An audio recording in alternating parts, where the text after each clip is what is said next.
सातारा जिल्ह्यात सुरू असलेल्या मुसळधार पावसामुळे वाई तालुक्यातील 5 तालुक्यांची जीवनवाहिनी असलेल्या धोम धरणातील पाणीसाठा झपाट्याने वाढत आहे. धरणात सध्या 11.20 टीएमसी म्हणजेच 83% पाणीसाठा झाल्याने धरणाची पाणी पातळी नियंत्रित ठेवण्यासाठी मंगळवारी दुपारी 2 दरवाजे उघडून कृष्णा नदीपात्रात 500 क्युसेक वेगाने पाण्याचा विसर्ग सुरू करण्यात आलेला आहे. पावसाचा जोर कायम राहिल्यास हा विसर्ग आणखी वाढण्याची शक्यता व्यक्त करण्यात आलेली आहे. त्यामुळे कृष्णा नदीकाठच्या गावातील नागरिकांना नदीपात्रात जाणे टाळावे तसेच प्रशासनाने दिलेल्या सूचनांचे पालन करून सतर्क राहावे असे आवाहन करण्यात आलेले आहे.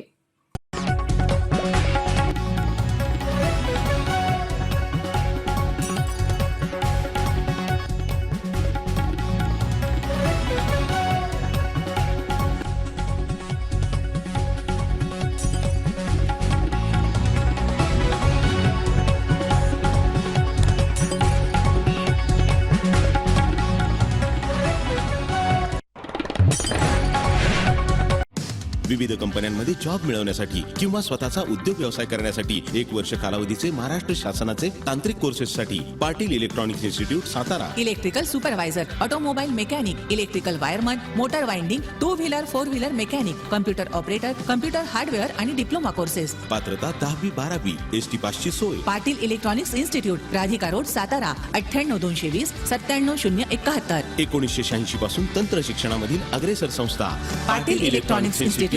आपल्या तालुक्यातील जिल्ह्यातील बातम्या सर्वप्रथम पाहण्यासाठी आजच सातारा न्यूजला YouTube चॅनलवर सबस्क्राईब करा, लाईक करा, शेअर करा आणि बेल आयकॉन प्रेस करायला विसरू नका.